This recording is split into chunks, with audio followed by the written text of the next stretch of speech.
Medical errors are bound to happen in the medical field, but is there a way to prevent them from being unlikely? Over 250,000 deaths occur each year from error.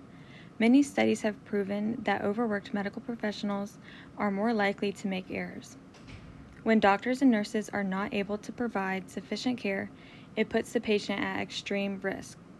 Hospitals put young interns and new nurses to work the most for the experience, but in the end, it is only making them more susceptible to make mistakes. Reforms are being made to fix the issues, but they are not being implemented correctly due to the staffing. There is one instance where a nurse gave a fatal drug during a routine procedure, the consequences being criminal charges. The next few videos are from the nurse herself and a few of her fellow supporters who are also nurses. A tragic mistake, but what followed was a whirlwind that surprised many. Criminal charges and a conviction for an accident. The next clip explaining how the error was so easily made and how these things become so programmed in medical professionals' minds. The room for error needs to be minimized. Case on what they say were 18 egregious actions and inactions that killed Charlene Murphy. Among them, they argue, was overriding the system used to obtain drugs and ignoring a warning directly on the vial cap. We had to use the override function to obtain medications. This was like a normal part of your routine, having to hit override. Oh, you couldn't obtain an IV fluid without hitting the override button. To continue, these responsibilities shouldn't be given to someone if it is not necessary. Any type of error is made and blame immediately goes on them.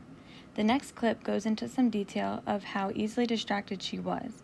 This plays a huge part in her error, as well as it being the end of a shift or too many patients could be.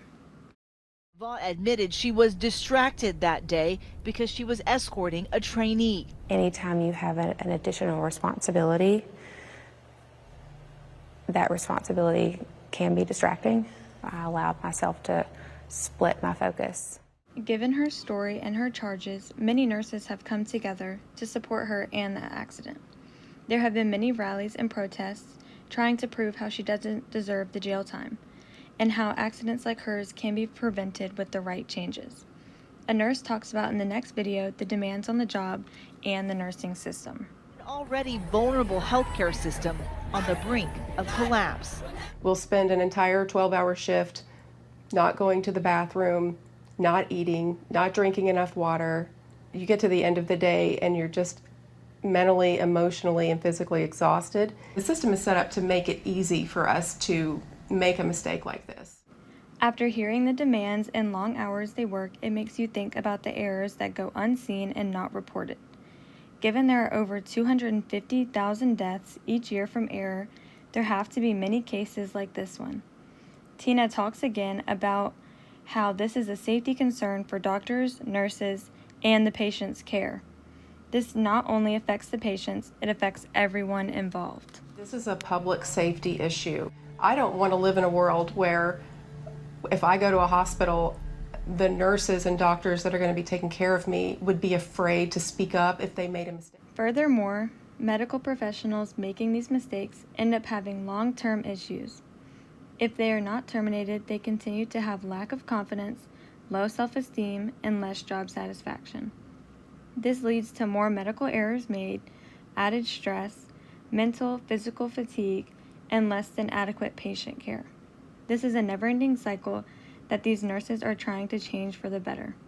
In this last clip, she talks about hoping to cause the needed change in the system and how this feeling she holds every day about what she did will never be forgotten. I always carry her with me, and if I can affect a positive change, I'm going to do that.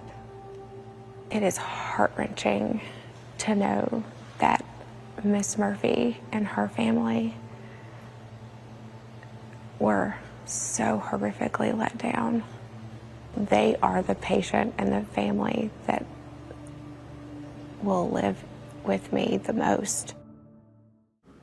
To conclude, overworked and burnt out doctors and nurses do not need to be the ones trying to give their best patient care. This system needs a change to protect the ones who need it most.